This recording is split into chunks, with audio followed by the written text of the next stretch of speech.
Good morning friends, నేను మీ సాయి మల్లేష్ని మాట్లాడుతున్నాను. ముందుగా మా ఛానల్ సబ్స్క్రైబ్ చేసి లైక్ చేసి షేర్ చేయండి. అదేవిధంగా ప్రతి ఒక్కరు వీలైనంత ఎక్కువ మందికి షేర్ చేసి సబ్స్క్రైబ్ చేసుకునే విధంగా చూడగలరని కోరుచున్నాను. ఈరోజు వార్తల్లోని ముఖ్యాంశాలు తెలుసుకుందాం. ఆంధ్రజ్యోతి దినపత్రిక భారతీయ కళా మహోత్సవం పశ్చిమ భారత వైభవానికి వేదిక ప్రారంభించిన రాష్ట్రపతి ద్రౌపది ముర్ము. రాష్ట్రపతి నిలయంలో 9 రోజుల పాటు ప్రదర్శన, నేటి నుంచి ప్రజలకు ఉచిత ప్రవేశం. బేగంపేట విమానాశ్రయంలో రాష్ట్రపతికి స్వాగతం పలుకుతున్న గవర్నర్ సీఎం రేవంత్ రెడ్డి. విధంగా పశ్చిమ భారత వైభవానికి వేదిక ప్రారంభించిన రాష్ట్రపతి ద్రౌపది ముర్ము. రాష్ట్రపతి నిలయంలో 9 రోజుల పాటు ప్రదర్శన, నేటి నుంచి ప్రజలకు ఉచిత ప్రవేశం. విధంగా ఇక్కడ పశ్చిమ భారత వైభవానికి వేదిక భారతీయ కళా మహోత్సవం ఈ విధంగా వారం రోజులు రాష్ట్రపతి నిలయంలో జరగబోతున్నాయి. ఈ విధంగా నేటి నుంచి ప్రజలకు ఉచిత ప్రవేశం. ఇది బేగంపేట విమానాశ్రయంలో రాష్ట్రపతికి స్వాగతం పలుకుతున్న గవర్నర్ సీఎం రేవంత్ రెడ్డి అన్నట్టుగా చూడవచ్చు. కార్మికులందరికీ సామాజిక భద్రత, 4 కార్మిక స్మృతులు అమల్లోకి. కేంద్ర ప్రభుత్వ చారిత్రాత్మక నిర్ణయం. ప్రగతిశీల సంస్కరణలు. దేశానికి స్వాతంత్రం వచ్చిన తర్వాత తొలిసారి కార్మికుల సాధికారత కోసం తీసుకొచ్చిన గొప్ప సంస్కరణలు ఇవి. సులభతర వాణిజ్య విధానానికి ప్రోత్సాహకం కల్పిస్తాయి. సార్వత్రిక సామాజిక భద్రతకు బలమైన పునాది వేస్తాయి. నారీ శక్తి, యువశక్తికి మెరుగైన ఉపాధి అవకాశాలను కల్పిస్తాయి. ప్రధాని మోడీ. విధంగా కార్మికులందరికీ సామాజిక భద్రత, ఈ విధంగా వాళ్లకు ఇన్సూరెన్స్, ఈ విధంగా బీమా వంటి చట్ట అవకాశాలు కల్పిస్తాయి. సదుపాయాలు, బీమా, విధంగా ఇక్కడ కనీస వస్తువులు కల్పిస్తే విధంగా చట్టాలు తీసుకొస్తున్నామన్నట్టుగా ప్రధాని మోడీ మాట్లాడుతున్నారు. కార్మిక చట్టాల్లో భారీ సంస్కరణలు. 29 చట్టాల స్థానంలో 4 కొత్త కోడ్లు. ఉద్యోగులందరికీ నియామక పత్రాలు, అందరికీ కనీస వేతనాలు తప్పనిసరి. గిగ్ ప్లాట్ఫామ్ వర్కర్లకు తొలిసారి నిర్వచనం. ఫిక్స్డ్ టర్మ్ ఉద్యోగులకు ఏడాది సర్వీస్కే గ్రాట్యుటీ. 40 ఏళ్లు పైబడిన ఉద్యోగులకు ఏటా వైద్య పరీక్షలు. అన్ని షిఫ్టుల్లో అన్ని రకాల పనుల్లో మహిళలు. కొత్త కోడ్లతో ఉపాధి సంఘటితం. మాండవీయ. విధంగా కార్మికులకు విధంగా కొత్త సంస్కరణలు తీసుకొచ్చారు. గిగ్ వర్కర్లకు, ప్లాట్ఫామ్ వర్కర్లకు తొలిసారి నిర్వచనం. ఫిక్స్డ్ టర్మ్ ఉద్యోగులకు ఏడాది సర్వీస్కే గ్రాట్యుటీ. 40 ఏళ్లు పైబడిన ఉద్యోగులకు ఏటా వైద్య పరీక్షలు. విధంగా అన్ని షిఫ్టుల్లోనూ మహిళలు పని చేసుకోవచ్చు అని, అన్ని రకాల పనుల్లో మహిళలు. కొత్త కోడ్లతో ఉపాధి సంఘటితం. మాండవ్య. 29 చట్టాల స్థానంలో 4 కొత్త కోడ్లు. కార్మిక చట్టాల్లో భారీ సంస్కరణలు. ఉద్యోగులందరికీ నియామక పత్రాలు. విధంగా ఇక్కడ కార్మిక సంఘాలందరికీ విధంగా కొత్త చట్టాలు తీసుకొచ్చినారు. ఇక్కడ ఉన్న చట్టాలతో పాటు 4 కొత్త కోడ్లు తీసుకొచ్చినాం అన్నట్టు విధంగా ప్రధాని మోడీ మాట్లాడుతున్నారు. ఈ గిగ్ వర్కర్లకు, డెలివరీ బాయ్స్కి సంబంధించి కూడా ఇంకా బీమా వసతులు, విధంగా ప్రమాద బీమా, ఇతర కనీస సదుపాయాలు కలిసి ప్రభుత్వం తరపున అందే విధంగా వాళ్ళు చర్యలు తీసుకుంటున్నారు అన్నట్టుగా, చట్టాల్లో మార్పులు తీసుకొస్తున్నారు అన్నట్టుగా చెప్పుకొస్తారు. కార్మిక చట్టాల విషయంలో కేంద్ర ప్రభుత్వం చరిత్రాత్మక నిర్ణయం తీసుకుంది. దేశానికి స్వాతంత్రం వచ్చిన తర్వాత తొలిసారి కార్మిక చట్టాల్లో భారీ సంస్కరణలను తీసుకొచ్చింది. సుదీర్ఘ కాలంలో అపరిష్కృతంగా ఉన్న 4 కార్మిక కోడ్ స్మృతులను తక్షణమే అమల్లోకి తెస్తున్నట్లు శుక్రవారం ప్రకటించింది. గిగ్ వర్కర్లకు కూడా సామాజిక భద్రత కల్పించడం, ఉద్యోగులందరికీ తప్పనిసరిగా నియామక పత్రాలు అందించడం, అన్ని రంగాల్లో ఉద్యోగులకు కనీస వేతనాలు క్రమం తప్పకుండా అందించడం వంటి భారీ సంస్కరణలు ఉన్నాయి. వేతనాల కోడ్ 2019 పారిశ్రామిక. ఇక్కడ వేతనాల కోడ్లో 2019 సంవత్సరం సంబంధించి వేతనాల కోడ్కి సంబంధించి పారిశ్రామిక రంగంలో ఈ విధంగా కార్మికులకు సంబంధించి కొత్త కోడ్లు తీసుకొచ్చారు. అందులో వాళ్లకు బీమా సదుపాయాలు, విధంగా కనీస వేతనం నెల కనీస వేతనం లభించే విధంగా అందరికీ కార్మికులకు సాలరీలు ఇచ్చే విధంగా ఇక్కడ రూపకల్పన తీసుకొస్తారు. కొత్త చట్టాలను అమలు చేస్తున్నారు అన్నట్టుగా కేంద్ర ప్రభుత్వం తెలియజేస్తుంది. టీ షాక్లో కలెక్షన్ కింగ్.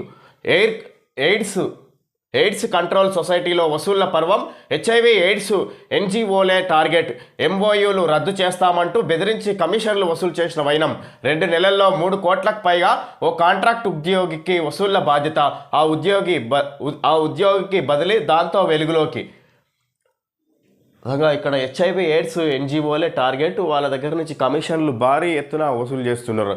వాళ్ళది బెదిరించి ఎంఓయూలు రద్దు చేస్తామంటూ బెదిరించి కమిషన్లు వసూలు చేసిన వైనం.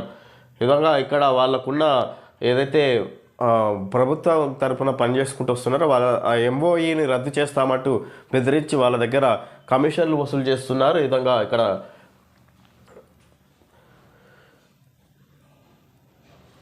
2 నెలల్లో 3 కోట్లకు పైగా ఓ కాంట్రాక్ట్ ఉద్యోగికి వసూళ్ల బాధ్యత. కాంట్రాక్ట్ ఉద్యోగి ఇట్లా బెదిరించి వసూలు చేస్తారు, ఆ ఉద్యోగికి బదిలీ. దాంతో వెలుగులోకి తెలంగాణ రాష్ట్ర ఎయిడ్స్ కంట్రోల్ సొసైటీ టీషాక్లో వసూళ్ల పర్వం చోటు చేసుకుంది. ఎయిడ్స్ రోగులకు సేవలందించే స్వచ్ఛంద సంస్థల ఎన్జిఓ నుంచి టీషాక్ అధికారులు పెద్ద మొత్తంలో వసూళ్లకు పాల్పడుతున్నారు. తాము అడిగినంత ఇవ్వకుంటే టీషాక్తో చేసుకున్న అవగాహన ఒప్పందాలు ఎంఓయూ రద్దు చేస్తామని బెదిరిస్తూ రాష్ట్రంలోని వివిధ ఎన్జిఓల నుంచి 2 నెలల్లో 3 కోట్లకు పైగా వసూలు చేశారు. ఈ వసూళ్ల వెనుక టీషాక్కు చెందిన ఓ ఉన్నతాధికారి ఉన్నారని విశ్వసనీయ సమాచారం.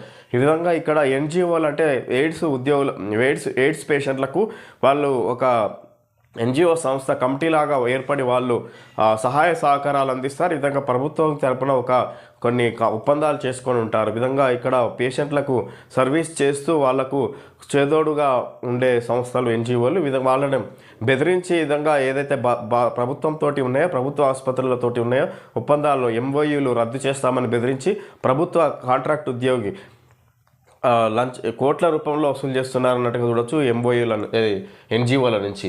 ఈ విధంగా అతను ప్రభుత్వ కాంట్రాక్ట్ ఉద్యోగి బదిలీ కావడంతో ఏదైతే బెదిరించి వసూలు చేస్తారో ఆ వ్యక్తి బదిలీ కావడంతో విషయాలన్నీ వెలుగులోకి వచ్చినాయి అన్నట్టుగా వార్త చూడొచ్చు. దానం నాగేందర్ రాజీనామా బాటలో కాంగ్రెస్ అధిష్టానం అనుమతి కోసమే ఢిల్లీకి. పార్టీ పెద్దలు అంగీకరిస్తే పదవికి రాజీనామా, ఫిరాయింపుపై విచారణ జరిగితే వేటే. అందుకే రాజీనామా యోచనలో నాగేందర్. మళ్ళీ ఖైరతాబాద్ టికెట్ ఇవ్వాలని వినతి, గెలిచొస్తా మంత్రి పదవి ఇవ్వాలని ప్రతిపాదన. అధిష్టానానికి మరో 3 ప్రతిపాదనలు కూడా. కడియం శ్రీహరి విషయంలో తర్జన భర్జనలు, ఆయనతోనూ రాజీనామా చేయించే యోచన. స్పీకర్ను కలిసి మరింత గడువు కోరిన కడియం. ఈ విధంగా ఇక్కడ ఏదైతే పార్టీ మారిన వాళ్ళు ఫిరాయింపు ఎమ్మెల్యేలుగా ఉన్న దానం నాగేందర్, కడియం శ్రీహరిపై ఇక్కడ ఒత్తిడి తీసుకొస్తారు అక్కడ స్పీకర్ నుంచి, సభాపతి స్పీకర్ నుంచి. ఈ విధంగా ఇక్కడ రాజీనామా చేయాలి అనేది ఇక్కడ తప్పనిసరి అయినట్టుగా చూడొచ్చు. ఇక్కడ ఇది దానం నాగేందర్ ఖైరతాబాద్ ఎమ్మెల్యే రాజీనామా చేసి మళ్ళీ టికెట్ నాకే ఇవ్వాలి, రాజీనామా చేస్తా టికెట్ నాకే ఇవ్వాలని కాంగ్రెస్ ప్రభుత్వాన్ని అడుగుతున్నట్టుగా చూడొచ్చు. ఈ విధంగా దాంతోపాటు గెలిస్తే మంత్రి పదవి కూడా ఇవ్వాలన్నట్టుగా దానం నాగేందర్ కోరుతున్నట్టు చూడొచ్చు. అదేవిధంగా ఇక్కడ కడియం శ్రీహరిని తర్జన భర్జన ఉంది. ఈ విధంగా లేదంటే ఆయన కూడా రాజీనామా చేసి మళ్ళీ పోటీ చేసే అవకాశం ఉంటుంది అన్నట్టుగా చూడొచ్చు. ఉప ఎన్నికలు వచ్చే అవకాశం ఉన్నాయన్నట్టుగా చూడొచ్చు. ఈ సందర్భంగా ఎమ్మెల్యే పదవికి రాజీనామా చేయడమే మంచిదని దానం నాగేందర్ భావిస్తున్నారా? పార్టీ ఫిరాయింపు పిటిషన్పై విచారణ దాకా వెళ్ళకూడదని అనుకుంటున్నారా? అధిష్టానాన్ని ప్రసన్నం చేసుకొని ఖైరతాబాద్ టికెట్పై హామీ తీసుకునేందుకే ఢిల్లీ వెళ్లారా? కాంగ్రెస్ పెద్దలు అనుమతి ఇవ్వగానే రాజీనామా చేస్తారా? కడియం శ్రీహరి సైతం అదే బాటలో ఉన్నారా అంటే కాంగ్రెస్ వర్గాలు అవుననే అంటున్నాయి. ఈ అంశంపై పార్టీలో జోరుగా చర్చ నడుస్తుంది. బీఆర్ఎస్ టికెట్పై గెలిచి కాంగ్రెస్ పార్టీలో చేరిన 10 మంది ఎమ్మెల్యేలపై విధంగా ఇక్కడ ఏదైతే ఇక్కడ బీఆర్ఎస్ పార్టీ నుంచి గెలిచి ఎమ్మెల్యేలుగా కాంగ్రెస్ పార్టీలో జాయిన్ అయ్యారో ఆ 10 మంది ఎమ్మెల్యేలపై వీళ్ళు బీఆర్ఎస్కు చెందిన ఎమ్మెల్యే పిటిషన్ వేయడం వల్ల కోర్టులో పిటిషన్ వేయడం వల్ల వీళ్ళు ఎమ్మెల్యే పదవికి రాజీనామా చేయాలి, లేదంటే ఎమ్మెల్యే పదవి నుంచి తప్పించాలని కోరడంతో ఈ విధంగా ఇక్కడ సభాపతి కోర్టు వీళ్లకు సీరియస్ ఆదేశాలు జారీ చేసింది సభాపతి స్పీకర్కు. దాంతో వీళ్ళు రాజీనామా ఒత్తిడి లేదంటే దాన్ని ఎదుర్కోవాల్సి ఉంటుంది. ఏదైతే కోర్టులో పిటిషన్ వేసిరో దాన్ని ఎదుర్కొనే బదులు ఈ విధంగా ఇక్కడ రాజీనామా చేసి మళ్ళీ పోటీలో నిలబడే అవకాశాలు ఉన్నాయనే ఊహాగానాలు వస్తున్నాయి. ఈ విధంగా కాంగ్రెస్ అధిష్టానం నుంచి కూడా అవే వార్తలు వినిపిస్తున్నాయి అన్నట్టుగా చూడొచ్చు. ఇక్కడ మొత్తం మీద ఈ విధంగా ఉప ఎన్నికలు వచ్చే ఈ కాలంలో ముందు ఉప ఎన్నికలు వచ్చే అవకాశం ఉన్నాయి అన్నట్టుగా చూడొచ్చు. ముందుగా ఖైరతాబాద్, అటు కడియం శ్రీహరి సంబంధించిన ఎమ్మెల్యే స్థానాలకు. సర్పంచ్ వార్డు సభ్యుల రిజర్వేషన్ల ఖరారు, కలెక్టర్లకు డెడికేటెడ్ కమిషన్ నివేదిక. రిజర్వేషన్ల ఖరారుకు నేడు మార్గదర్శకాలు జారీ. సర్పంచ్ వార్డు సభ్యుల రిజర్వేషన్లు ఖరారు. సర్పంచ్ వార్డు సభ్యుల రిజర్వేషన్లు ఖరారైన ఇది ఇక చిట్ట చివరి అంశం అనుకోవచ్చు. ఇది ఎప్పటి నుంచో సర్పంచ్ ఎలక్షన్లకు ఎదురు చూస్తున్న పంచాయతీ ఎన్నికలకు సంబంధించి ఈ విధంగా ఇక్కడ రిజర్వేషన్లు ఖరారైన ఇది మళ్ళొక్కసారి ఇంతకుముందుకు 42% రిజర్వేషన్ కల్పిస్తూ కాంగ్రెస్ పార్టీ ఈ నోటిఫికేషన్ జారీ చేసింది రిజర్వేషన్తో. కానీ అది వాయిదా పడుతూ రావడం వల్ల విధంగా కోర్టులో రద్దు అవ్వడం వల్ల పిటిషన్ వేయడం వల్ల ఇక్కడ వ్యతిరేకంగా 42% వ్యతిరేకంగా పిటిషన్ వేయడం వల్ల అది రద్దు చేసినట్టుగా చూడవచ్చు. ఈ విధంగా హైకోర్టు ఆదేశాలతోటి ఈసీ తద్వారా మళ్ళీ ఇప్పుడు మరొకసారి ఈ విధంగా పంచాయతీ ఎన్నికలకు సంబంధించి నోటిఫికేషన్ విడుదలైంది. దానికి సంబంధించి రిజర్వేషన్లు కూడా ఖరారైనట్టుగా చూడొచ్చు. కలెక్టర్లకు డెడికేటెడ్ కమిషన్ నివేదిక, రిజర్వేషన్ల ఖరారుకు నేడు మార్గదర్శకాలు జారీ.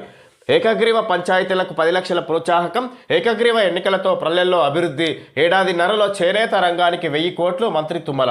25న క్యాబినెట్ విద్యుత్ అంశాలే ఎజెండా. విధంగా ఏకగ్రీవ పంచాయతీలకు 10 లక్షల ప్రోత్సాహకం అందజేస్తామన్నట్టుగా మంత్రి తుమ్మల నాగేశ్వరరావు చెప్పుకొస్తారు. ఏడాదిన్నరలో చేనేత రంగానికి 1000 కోట్లు, 25న క్యాబినెట్ సమావేశాలు, విద్యుత్ అంశాలే ఎజెండా. ఈ విధంగా 25న మంత్రివర్గ సమావేశం నిర్వహించబోతుంది కాంగ్రెస్ ప్రభుత్వం. ఈ విద్యుత్ అజెండా అనే విద్యుత్ ఉత్పత్తిని ఏ విధంగా తీసుకోవాలి, కొత్త డిస్కంలు ఎంత మొత్తంలో ప్రారంభించాలన్నట్టుగా విద్యుత్ ఉత్పత్తికి సంబంధించి ప్రధాన చర్చ ఉంటుందన్నట్టుగా చెప్పుకొస్తారు. 5 లక్షల కోట్ల భూ కుంభకోణం, పారిశ్రామిక భూముల క్రమబద్ధీకరణ, ముసుగులో రేవంత్ రెడ్డి గ్యాంగ్ స్కామ్. 9,292 ఎకరాలకు అతి తక్కువ ధరకు కట్టబెట్టి రియల్ ఎస్టేట్ చేసే ప్రయత్నం. సీఎం సోదరులు, సన్నిహితులు ఇప్పటికే ఒప్పందాలు కుదుర్చుకున్నారు. వచ్చేది మా ప్రభుత్వమే, భూముల్ని తిరిగి వెనక్కి తీసుకుంటాం కేటీఆర్. 5 లక్షల కోట్ల భూ కుంభకోణం జరుగుతుంది. ఈ విధంగా రేవంత్ రెడ్డి తన సోదరులతో కలిసి పెద్ద కుంభకోణం జరుగుతుంది అన్నట్టుగా కేటీఆర్ ఆరోపిస్తున్నారు. పారిశ్రామిక భూముల క్రమబద్ధీకరణ ముసుగులో రేవంత్ రెడ్డి గ్యాంగ్ స్కామ్. 9,292 ఎకరాలను అతి తక్కువ ధరకు కట్టబెట్టి రియల్ ఎస్టేట్ చేసే ప్రయత్నం. సీఎం సోదరులు, సన్నిహితులు ఇప్పటికే ఒప్పందాలు కుదుర్చుకున్నారు. వచ్చేది మా ప్రభుత్వమే, భూముల్ని తిరిగి వెనక్కి తీసుకుంటా కేటీఆర్. రానున్న అసెంబ్లీ ఎన్నికల్లో ఇక్కడ బీఆర్ఎస్ గెలవబోతుంది, మళ్ళీ భూముల్ని వెనక్కి తీసుకుంటాం అన్నట్టుగా మాట్లాడుతున్నారు. ఈ విధంగా 9,292 ఎకరాలను అతి తక్కువ ధరకు విక్రయించి రియల్ ఎస్టేట్ చేసే ప్రణాళిక చేసే ప్రయత్నం జరుగుతుంది అన్నట్టుగా సీఎం రేవంత్ రెడ్డి సోదరులు, సన్నిహితులకు సంబంధించి ఒక గ్యాంగు ఈ విధంగా కుట్రలకు పన్నుతుంది. భూమి అతిపెద్ద స్కామ్ జరగబోతుంది, భూకంపకం అన్నట్టుగా కేటీఆర్ మాట్లాడుతున్నారు. పారిశ్రామిక భూముల క్రమబద్ధీకరణ పేరుతో రేవంత్ ప్రభుత్వం భారీ భూ కుంభకోణాన్ని తెరలేపిందని కేటీఆర్ ఆరోపించారు. పరిశ్రమల కోసం గతంలో ప్రభుత్వాలు కేటాయించిన వేలాది ఎకరాల భూముల్ని అతి తక్కువ ధరకు తీసుకొని తమ రియల్ ఎస్టేట్ కోసం వినియోగించే యత్నం. పారిశ్రామిక భూముల క్రమబద్ధీకరణ పేరుతో పరిశ్రమలు ఏర్పాటు చేస్తామని క్రమబద్ధీకరణ పేరుతోటి అధిక సంఖ్యలో భూమిని సేకరించి తక్కువ ధరకు సేకరించి ఈ విధంగా భూ కుంభకోణానికి తెరలేపిందని కేటీఆర్ ఆరోపించారు. పరిశ్రమల కోసం గతంలో ప్రభుత్వాలు కేటాయించిన వేలాది ఎకరాల భూముల్ని అతి తక్కువ ధరకు తీసుకొని తమ రియల్ ఎస్టేట్ కోసం వినియోగించే ప్రయత్నం జరుగుతుంది. గత ప్రభుత్వాలు ఏర్పాటు చేసి కేటాయించిన పరిశ్రమల కోసం ఆ భూమిని తక్కువ ధరకు తీసుకొని రియల్ ఎస్టేట్ వ్యాపారం చేసే ప్రయత్నాలు జరుగుతున్నాయి. ఆ భూమిని మేము అధికారంలోకి వచ్చినాక తిరిగి స్వాధీనం చేసుకుంటాము అన్నట్టుగా మాట్లాడుతున్నారు కేటీఆర్. ఇక్కడ సర్కార్పై కేటీఆర్ దుష్ప్రచారం, రాష్ట్ర ఆదాయానికి గొండికొట్టే ప్రయత్నం.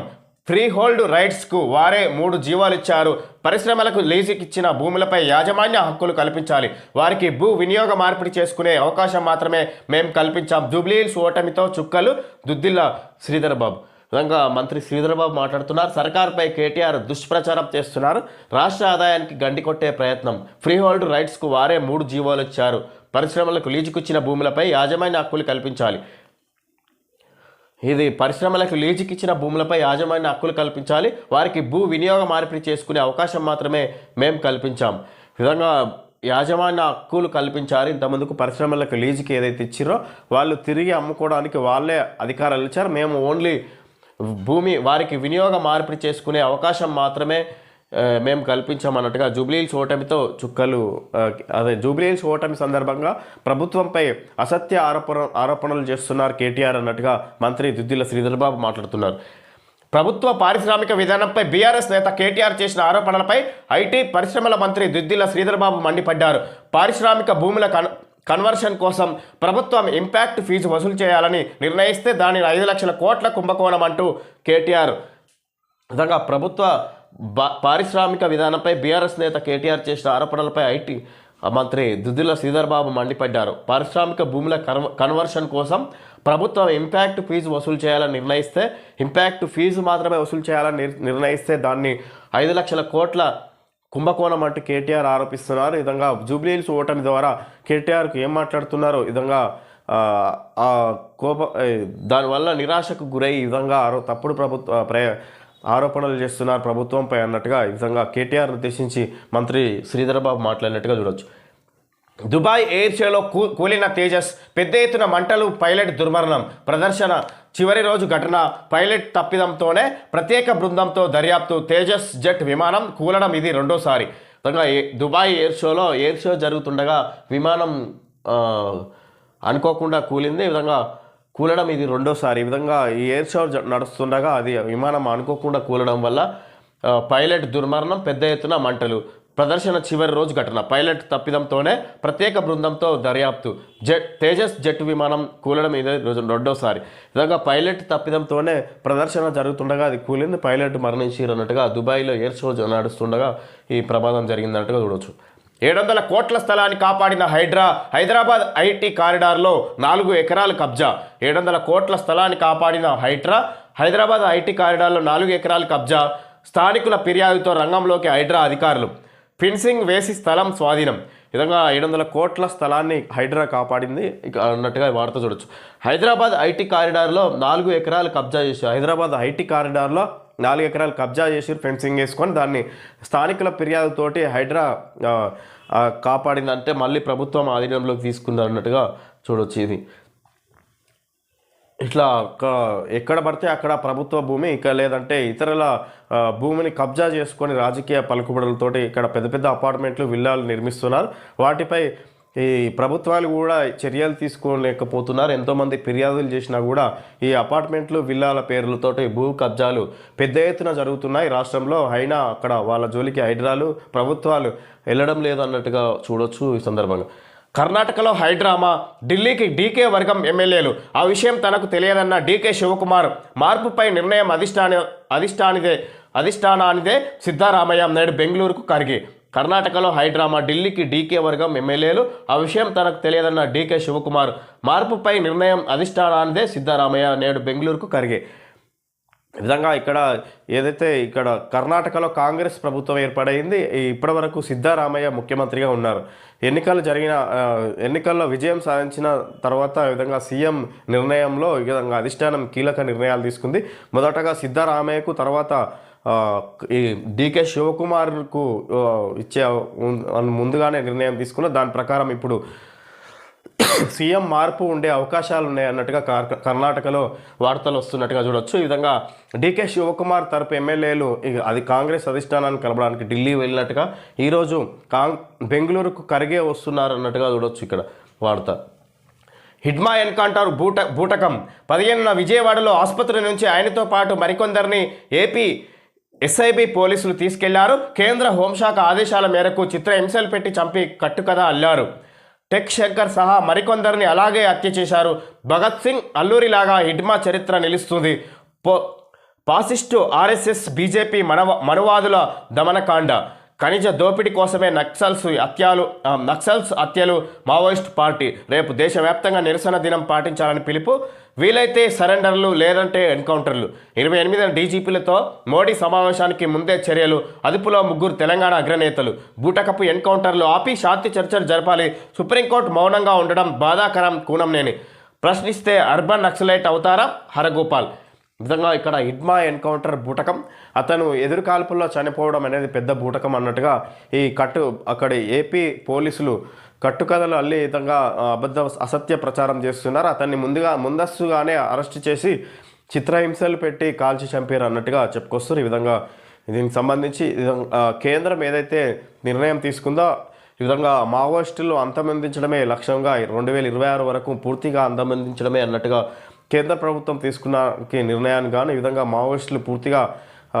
మావోయిస్టుల అడవులు జల్లెడ పడుతున్నాయి. ఈ విధంగా మావోయిస్టులను తగ్గించాలనేది ప్రభుత్వ లక్ష్యంతో, కేంద్ర ప్రభుత్వ లక్ష్యంతో ఈ విధంగా పోలీస్ మొత్తం మీద మావోయిస్టులను ఏరిపారేస్తున్నారు అన్నట్టుగా చూడవచ్చు. ఈ విధంగా ఈ సందర్భంలోనే హిడ్మా ఒక మోస్ట్ వాంటెడ్ మావోయిస్టుగా ఉంటే ఎంతోమంది పోలీసులు కూడా ఇతని చేతిలో మరణించారు అన్నట్టు వార్త చూడవచ్చు మనం. ఈ విధంగా అతన్ని ఏపీ అడవుల్లో, మంగళగిరి అడవుల్లో పట్టుకొని ఈ విధంగా పోలీస్ స్టేషన్లు చిత్రహింసలు పెట్టి చంపారు అన్నట్టుగా బూటకపు ఎన్కౌంటర్.